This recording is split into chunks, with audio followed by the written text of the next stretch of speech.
Армысыздар, бүгін еліміз бойынша қозы көрпеш баян сұлу күні. Бұл күн мейірімділік пен махаббатқа толы күн. Мынау жастардың өзге елдің экзотикалық мәдениетіне еліктемесін деп, осы күнді енгізген болатын. Сондықтан біз тек қозы көрпеш баян сұлудың ғана емес, біздің батырлардың да махаббатын дәріптеп, оны келер ұрпаққа үлгі етуіміз керек. Сондықтан енді біздің тарихымызда талай ғашықтар, мұңлықтар өткен. Бүгін мен сіздерге Наурызбай батыр мен Ханшайым сұлудың махаббатын айтып бермекшімін. Бір жылы Кенесары хан бабамыз қалың қолымен арқаның бетпақ дала жақ жапсарындағы болат таятқан шұнақ мұңлы қулы тауларын тұрақ етеді. Бұл жерлерде шыбыртпалы тарақты там аруларының іргелес қонып жайлайтын мекені. Сол жолы Кенесары ханның ордасында бір үлкен мәжіліс болып жатты дейді. Сонда бір адам хан кенеге былай депті: сізден асқан бай, сізден асқан батыр, сізден асқан мырза бар ма екен деп. Әрине, хан кенеге кім қарсы келсін? Отырғандардың барлығы жоқ десіп, бір ауыздан ханды мадақ етіпті. Кенет ордада босаға жақта отырған бір кісі сөйлеп дат сұрап білдірді дейді. Сөз берілгенде әлгі адам: хан ием, сізден асқан бай, сізден асқан батыр, сізден асқан жомарт мырза кісі бар. Ол кім деп бәрі елең ете қалыпты. Сонда әлгі адам: мына кіші жүз деген ел бар, сонда бір керемет аттылы кісіні ағызып жіберетін Көкбурылдың өзені бар. Сол өзеннің аралында жылқысын баққан, ешқандай жау шаба алмайтын, сізден асқан бай, сізден асқан жомарт, сізден асқан батыр Тілеуқабақ деген кісі бар депті. Ханның қабағы түсіп кетіпті. Сол сәтте бұл сөзді естіп отырған жасы 17-ден енді асқан Кенесары ханның інісі, бетіне жан келмеген Наурызбай сұлтан намыс қылып орнынан ұшып тұрыпты. Хан кене рұқсат бермесе де Ағыбай батырды алып, жанына 40 жігітті қосып, кіші жүздің Тілеуқабақ деген ірі байына аттанып, хан кененің жасағына жұмсайтын мал алып, сөйтіп байдың сағын сындырмақ болады. Наурызбайдың от пен судан қайтпай жалындап тұрған кезі, батыл қимылдап, Көкбурылдың өзеніне де жетті. Күн батып бара жатқан сәт, Көкбурылдың өзені қорқынышты сандықтай тастарды ағызып жатты дейді. Бір-екі жігіт батылдық танытып түспек болып еді, ат-матымен суға кетіпті. Тұра беруге болмайды, қас қарайып барады.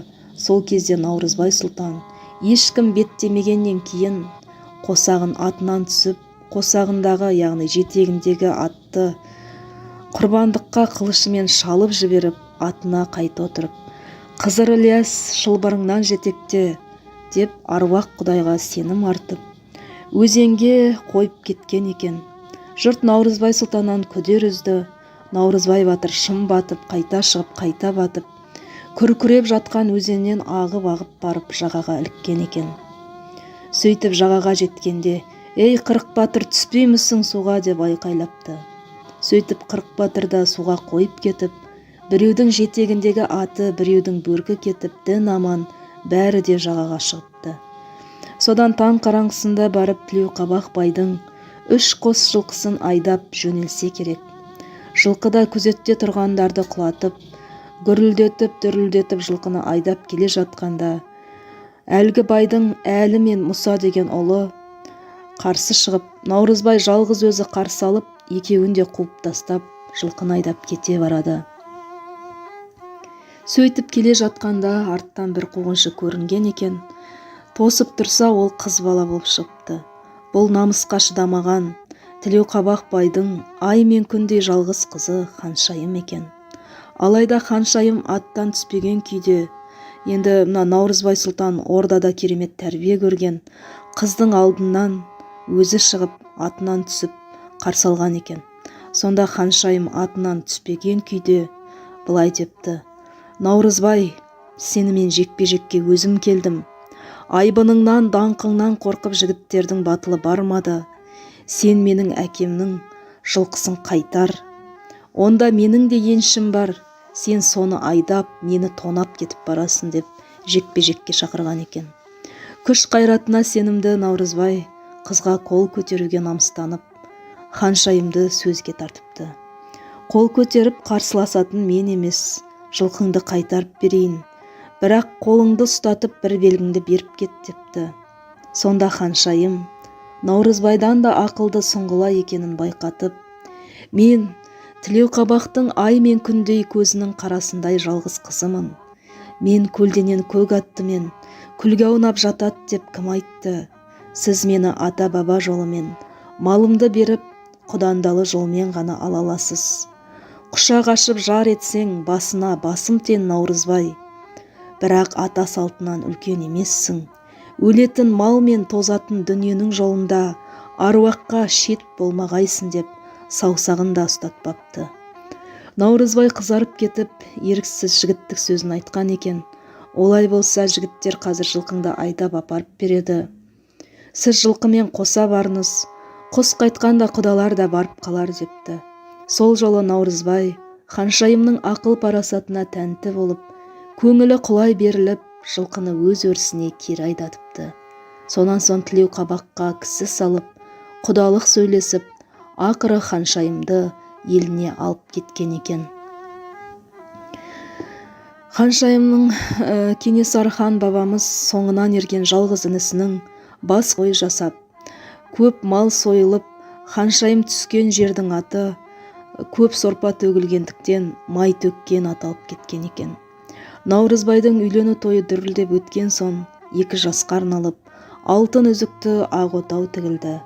Ел жұрт Наурызбай мен Ханшайым сұлуға ақ тілек айтып, 10 аяқпен босағаттатады. Елдің бәрі Ханшайымды мақтап, ақыл парасатын жыр етіп қоймаған соң, Кенесары хан қасына Ағыбай батыр дертіп, Наурызбайдың отауына келді. Үйдің жанынан өтіп бара жатып, Ағыбайға ек қаққан екен. Ағыбай батыр жабықты түріп қалғанда, ханның көзі Наурызбайға әзілдеп күліп отырған Ханшайым сұлуға түсіпті.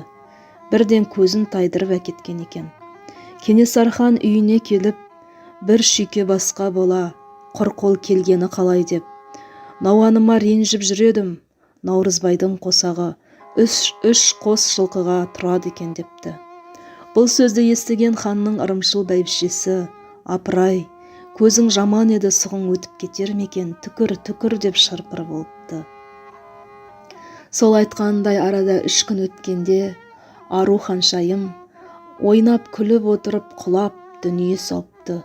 Оның сүйегіне түскендер Ханшайымның жон арқасы қап-қара болып кеткендігін айтқан екен. Сөйтіп қабірінде Ханшайым сұлуды қойып жатқанда, Наурызбай батыр қалш-қалш етіп, өте бір ауыр, сертті сөз айтқан дейді. Ханшайым, сен ұстаған қолды, Ханшайым сүйенген иықты, Ханшайым басын қойған ұлы кеудемді, ешбір әйел атаулыға бастырмаспын да, ұстатпаспын да, жолатпаспын да депті.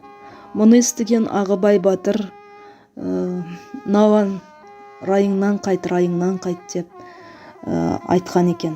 Бірақ Наурызбай сұлтан жігіттің арыстан еді дейді. Сол сертінен танбай, әйел адамның бетіне қарамай кеткен екен. Енді кейінгі кезде осы әлеуметтік желілерде көп деп жарық көрді. Енді рас өтірігінен қырғыздарға қолға түскенде, тұтқынға түскенде, Кенесары Наурызбайдан керемет ұрпақ алып қалайық осы батырлардан деп, қырғыздың талай сұлуларын алдарына келгенде оларға назар аударып та қарамаған екен. Осы оқиғаны бала кезінен жалықпай тыңдап өскен ықылас күйші есейген шағында күй өтіп тартып, оны Ханшайым деп атаған. Сол күйімне осы видеода орындалып тұр. Ханшайым десе дегендей күйдің тыңдау арқылы Ханшайымның нәзік те сырлы, сұлу бітімді, ойлы мұңға батқан парасатты тұлғасын көз алдымызға әкелгендей боламыз. Біздің аталарымыздың, біздің батырларымыздың махаббаты осылай болған.